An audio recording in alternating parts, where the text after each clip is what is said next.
Hello, welcome to our channel Contemporary Literary Review India. In today's interview, I am with the author Nigama RV.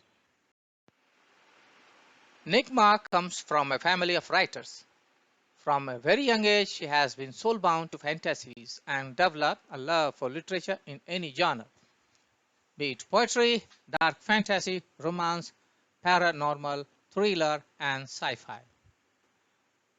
As long as it has a tinge of romance and adventure, she wants to read it. She finds books as images of writers' imaginations and loves a good ear.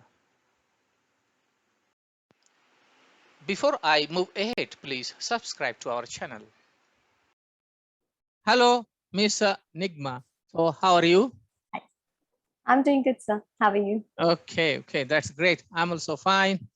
So I hope that you are rocking and welcome to our channel. So would you please introduce yourself to our audience? Well, I'm Nigama from India, Hyderabad, basically. My dad is from Mysore and mom is from Vizag, but right now we are in Hyderabad. So come from a family of writers, literature, music, and everything related to arts. Okay. That's how I started my journey. Okay. That means in your family, there are other persons who are also involved in these creative writing or arts or all those things, right? Yes, sir. My dad is a Sahitya Academy winner, and my mom is also an author and a translator. He just won in December 2021. Okay, great. From Andhra Pradesh. No, Sahitya Academy, Delhi. Sahitya Academy, yes, but they have some sections, chapters like. Yes, category, yes, in Telugu, yes. Right. Okay, that's great. So how did you start writing? I guess I started when I was around 7 or 8, and it was more about scribbling, as in I just used to write whatever I used to feel, and that eventually I habituated it more and more. So I started scribbling, I started writing poetry, whatever I feel, whatever I see, whatever it is there in the world, I write in form of poetry. So that's how it started. Okay. That means you started writing at a very young age, right? Yes, sir. That's great. I did. Because my family is into literature. Everything is related to books. Even if at all we are playing, it is kind of wordplay. So either my dad or my mom, they used to sit with us and we used to play word games, like doing kind of antakshari in the form of words. So we used to do that, and that kind of got me into reading and writing. So that's how it started.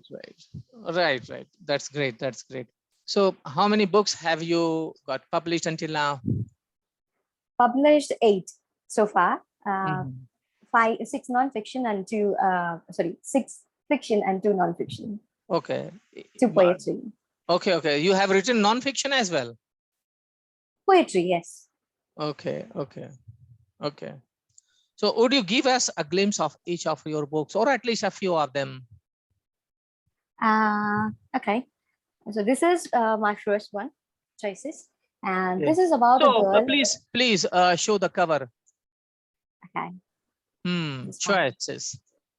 It is about the girl. I mean, it revolves around the choices we make as a girl, how we give up our life for love, for their loved ones. And if at all we trust someone, we do everything for that person. Even if at all we see that the person is abusive or he's a psychopath, we give him chances. Like, okay, there might be a chance that he will change. One day he will change. One day he will love us back the way we do. And at the end, he might not, and there might be a chances of domestic violence. And this book especially revolves around domestic rape, marital rape and domestic violence. So how a girl fights her husband, how a girl fights the society, and how a girl takes a stand against him. So this is about Choices, and I'm kind of writing a sequel for this, Chances. So I want to give her a happy ending, because this is not a happy ending. I want to give her a happy ending. What happens if at all she wants to move on in her life? So that is going to be maybe this year or the next year. I'm going to publish that one. And this is Love Maybe. This is a young adult That fiction, is just a love love. story. Okay, that is Love Maybe. Okay, Love that's Maybe. great. Yes, sir. Yeah. This is just a love story between two young kids. That's all. Just started the career and how they fall in love with each other and how they, you know, kind of like normal, simple love story. Nothing more than that. And this is Duplicity. This is kind of for society, how people feel bisexuality or gays or lesbians is not accepted in the societies. So love in any form is accepted, and a girl gets married to a bisexual man, and how she faces problems and how she eventually accepts him, or what happens. That is her story. And this is The Soldier. I love this cover actually. This is a hand painted cover by one of my dear friends.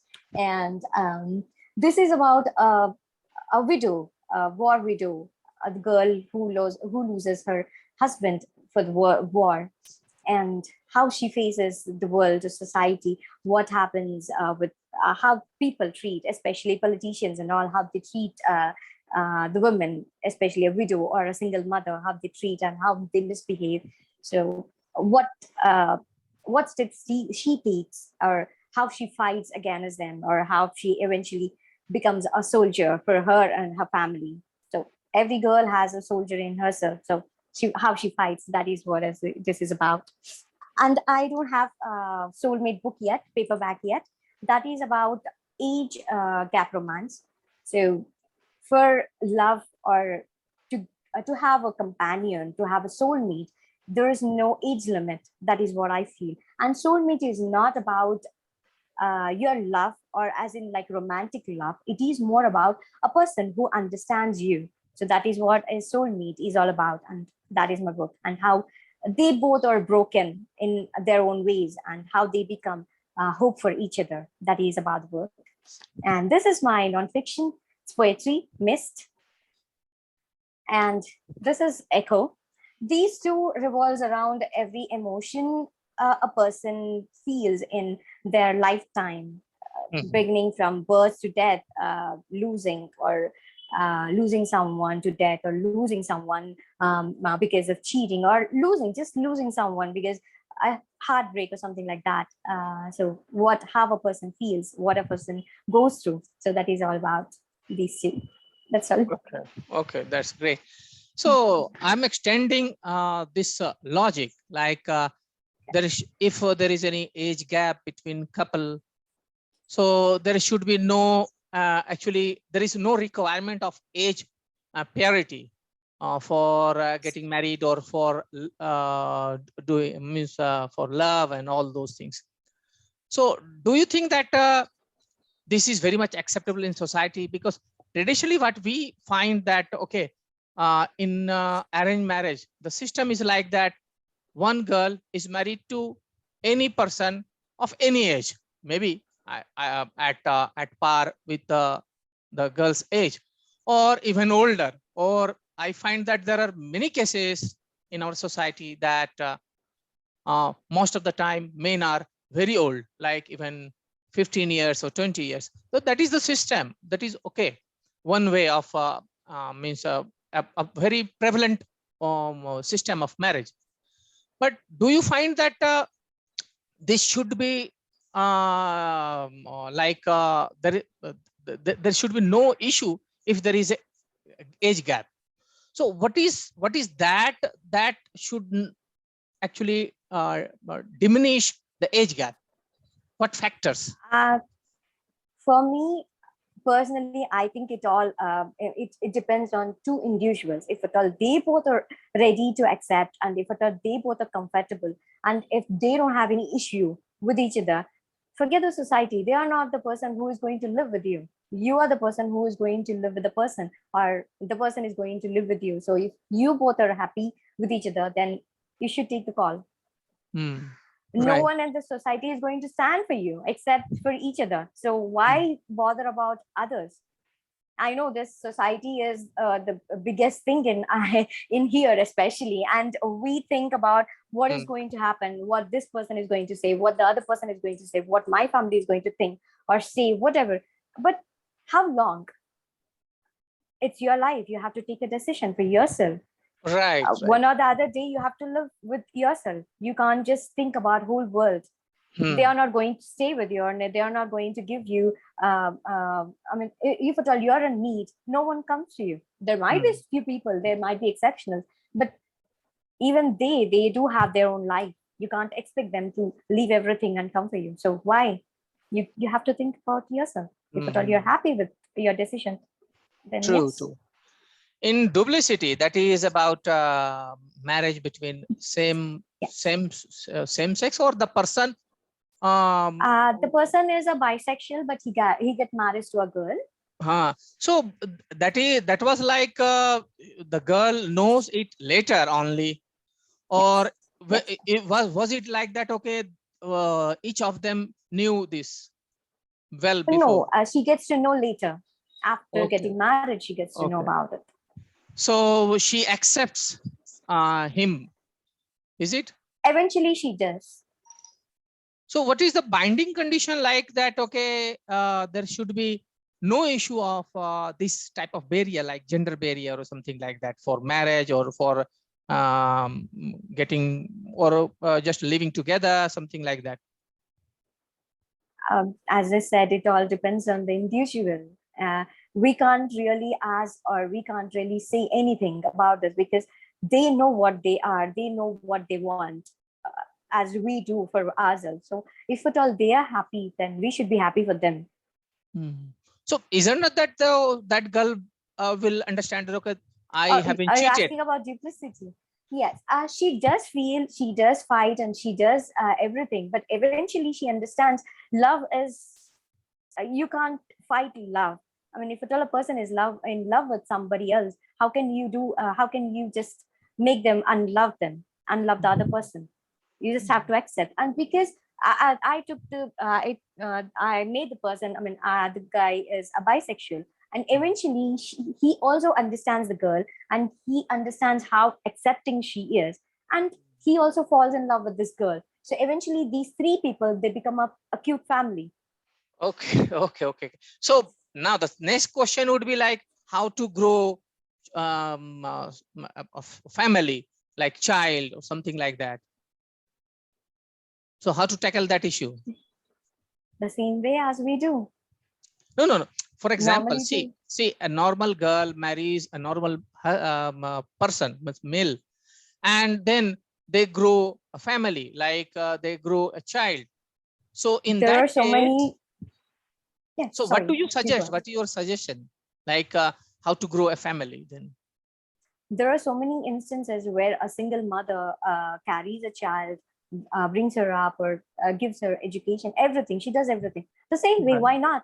And here, they do have, if at all that is not a single mother, if at all there are two dads, why not? They can do the same thing. If at all they are really in love with each other and they got married and they wanted a child through surrogacy or through adoption or whatever it is, they are Right, taking right, care right. of them in every way, and they do Yes, everything yes. like everyone. So why not? I was coming to that concept, like adoption of a child. Okay, because in our society there is a strong belief that only biological child can suffice our requirement. That is not true, because if you really need a child, you can adopt a child. Simple. Yes, And we yes, should be open to that. Right. absolutely. Correct. Okay. So now another point. Okay, I'm talking from your books only. Okay. Now another point was, and very crucial point, particularly it is very much in discussion in political circle as well, like marital rape. So what is that? uh, every girl has a right to say no, even after marriage, if at all she is not in a position to give him what he wants. So if at all a person says no, even after that the person forces himself upon the girl, that is what is called marital rape. And if at all a person is not interested, and if they got married, and even after that, if at all the person forces, that is kind of a abuse. So see, in our society, once again, this is about society. Like, we understand that, okay, one girl is getting married with one person, so obviously they means each of them has absolute right. Okay, particularly man has absolute right on the body of a girl, okay, or his wife. So in that situation, it is very difficult to make people understand like this is marital rape and you should avoid this, or you should respect the honor of the girl. That is a problem with our society. People think that they own others. Getting married doesn't mean you own them. You are just giving yourself to the person, isn't as in you are giving complete rights to that person. You are giving rights as long as you're happy to, and as long as you want them to be. But it doesn't mean you can just own them and you can abuse them in every way, in whatever the way it is. And that is just wrong. Right, right. Okay.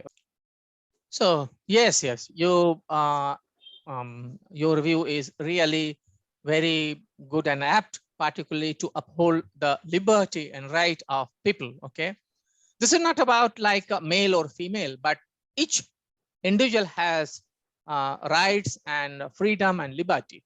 Okay, and each should respect others' rights. Okay, so you have actually got published so many books. So can you just give me a view like which one of the books is the best one according to you and why? I really can't say that. Like, they are my babies. I really love each and every book, and because I kind of take hot topics, to be honest. Every book is good as on their own, and I can't really choose one. Okay, okay. So from sales point of view, which is selling more? My Mist and Echo poetry, which I Okay. really didn't think it would do, because poetry lovers or poetry readers are very. I thought they are very less, but they are really. I mean, there's so many people who really like poetry, and Okay, these two okay, are doing very good. okay, okay, okay. I also have the records. Okay, so see, like a poetry collection or poetry anthology sells less comparatively to other genre. So it is very good to hear from you that okay, your poetry collections are selling in a good number. They are Okay. actually Mist actually it is a bestseller in 7 countries, and Echo is a bestseller in 6 countries. So yes, they absolutely doing fantastic. That's great. Congratulations from my side as Thank well. you. Thank you so much.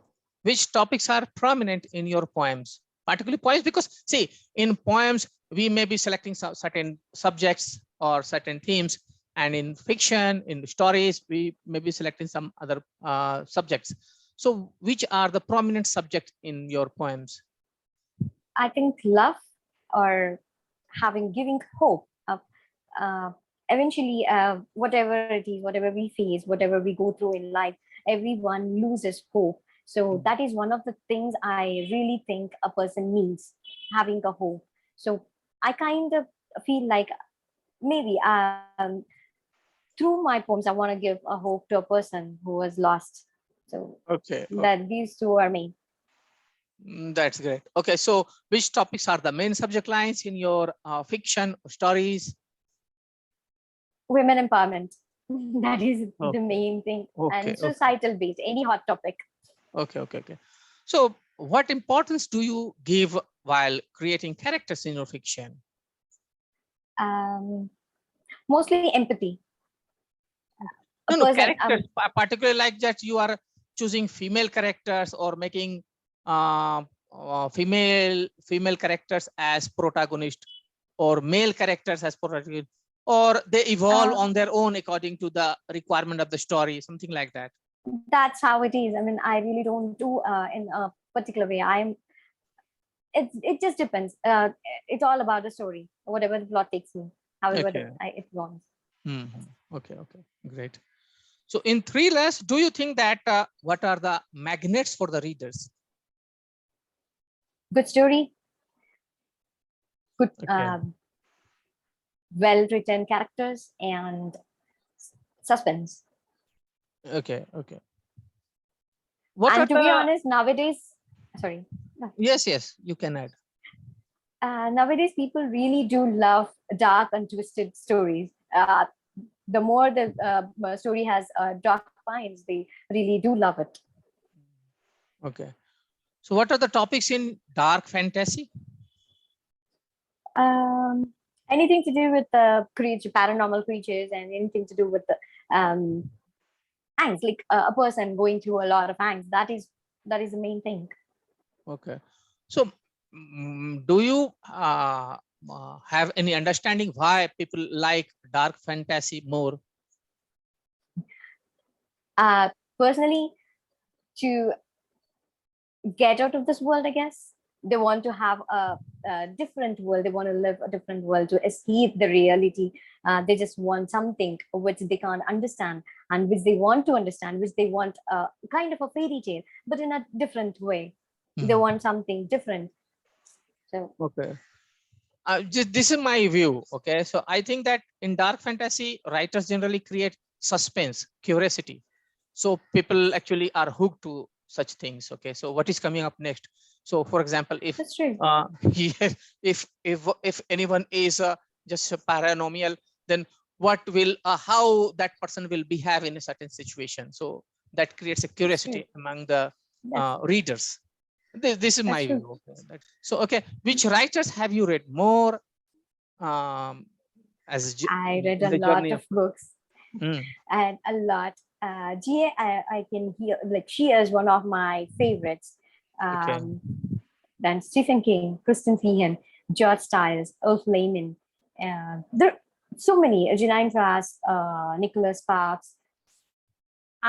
I kind of read everything my hand gets on, except biographies. That is one of the things I couldn't get.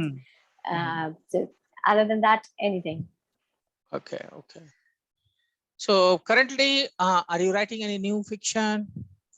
I'm working on my poetry, the next one for my series. And also, I just started another one, paranormal romance. So just thinking how it will, I'm not sure how it will go. Okay. So far, it is going good.